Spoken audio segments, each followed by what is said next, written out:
yang anti Tuhan, saudara. Dia nggak percaya adanya Tuhan.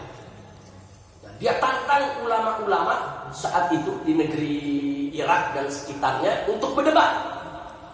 Dia seorang mulhid. Mulhid itu ateis, nggak percaya adanya Tuhan.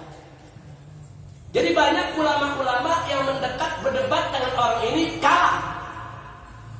Bukan berarti si ulama yang kalah itu pendapatnya salah, bukan. Tapi si ulama ini memang tidak punya kemampuan untuk menghadapi orang yang ahli debat ini. Dia berdebat ke sana menang, dia berdebat kemari menang. Akhirnya banyak ulama-ulama berikutnya begitu ditantang debat nggak berani, saudara. Jadi ini orang mengatakan Tuhan itu tidak ada. Matahari, bulan, bintang, bumi, semua ini ada dengan sendirinya. Jadi semua ini ada dengan sendirinya. Dia mengalir begitu aja, secara alami, secara natural. Dia bilang, nggak ada itu Tuhan yang menciptakan. Nah, akhirnya orang ini merasa pintar, merasa hebat, karena udah banyak ulama yang dia kalahkan dalam perdebatan. Bahkan belakangan nggak ada lagi ulama yang berani ngadepin dia. Nah, tapi orang ini jadi fitnah akhirnya. Mana-mana disebarin untuk pemikiran ateis, saudara.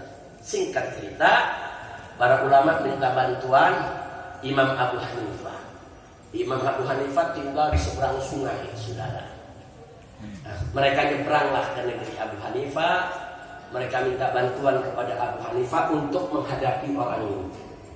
Kenapa mereka datang ke Abu Hanifah? Karena Imam Abu Hanifah terkenal jago logikanya, saudara. Jadi kalau udah berdebat dengan logika, luar biasa Imam Abu Hanifah radhiyallahu anhu. Nah, setelah Imam Abu Hanifah dapat kabar ada orang begini diceritakan, Abu Hanifah setuju.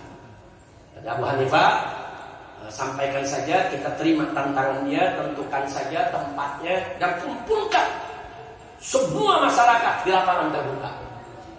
Ditantang Abu Hanifah, kumpulkan syaratnya, kumpulkan semua orang yang selama ini sudah dipengaruhi oleh dia, kumpulkan ulama-ulamanya di tengah lapangan, bikin panggung di tengah lapangan. Imam Abu Hanifah siap berdebat dengan yang bersangkutan. Nah, akhirnya berita ini disampaikan. Yang ahli debat ini senang karena dia Abu Hanifah ini ulama besar. Nah, dia berpandangan bahwa ini kalau bisa ngalahin Abu Hanifah nih, pengikutnya akan makin membludak, saudara. Senang, singkat cerita ditetapkanlah tempat dan waktu untuk berdebat. Nah, berdebat sekitar waktu duha, ya. Orang udah kumpul lapangan dari pagi, orang sudah kumpul ribuan orang di lapangan. Nah, begitu masuk waktu duha, si ateis ini sudah datang duluan, naik ke atas panggung, tunggu Abu Hanifah. Abu Hanifah nggak datang, saudara. Nah, ulama-ulama yang hadir bilang tunggu, bukan dia nggak datang, dia tinggalkan di negeri sebelah. Sabar kita tunggu. Kalau kayak kita nih dari jam 8 tunggu sampai jam 9 nggak datang, sampai jam 10 nggak datang, sampai jam 11 nggak datang, sampai menjelang siang sebentar lagi masuk zuhur belum datang juga. Ini tinggal ulama-ulama yang duduk di depan deg-degan, kemana ini Abu Hanifah? Nah, begitu udah menjelang siang, Abu Hanifah belum datang juga. Wah, dia sesumbar ceramah sendirian ya, Wah. Dia sesumbar, dia lihat mana ada ulama yang berani berdebat dengan saya. Ini kebenaran, apa saya punya pendapat, apa saya punya pemikiran. Wah, dia sebarkan itu dia punya pemikiran juga. Nah, habis dia ngomong panjang lebar, Abu Hanifah belum datang juga ya, Pak. Akhirnya orang ini bilang sudah cukup, saya nunggu dari pagi nunggu. Nah, karena sekarang Abu Hanifah sudah tidak datang, berarti Abu Hanifah kalah, saya yang menang. Oh, begitu dia bilang dia yang menang, Abu Hanifah nongol, saudara. Muncul Abu Hanifah dari belakang, tunggu, kata Abu Hanifah, aku datang, saudara. Nah, orang ini mengatakan nggak bisa, kamu sudah terlambat, udah siang begini baru datang, nggak bisa, udah nggak ada lagi perdebatan, dan kamu terima. Tak Abu Hanifah, tunggu dulu dong, minimal ente dengar alasan aneh dulu. Kenapa Anda terlambat? Soal nanti mau berdebat nggak berdebat soal nanti.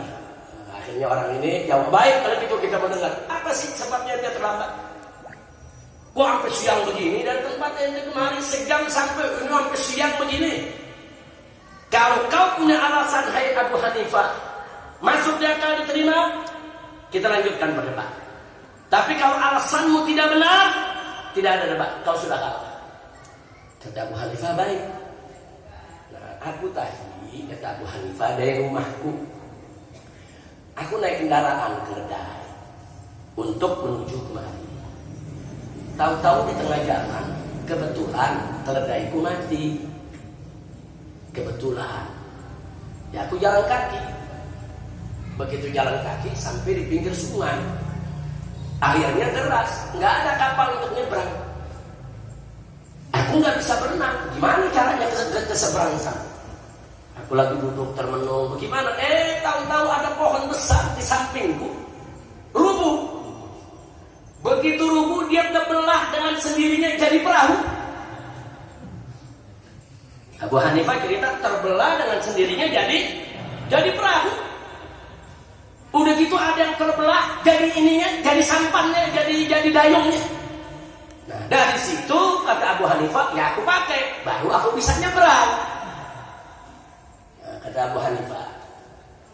Begitu Abu Hanifah baru cerita separuh jalan, kata orang ini, Abu Hanifah, ente jangan cerita yang gak masuk di akal.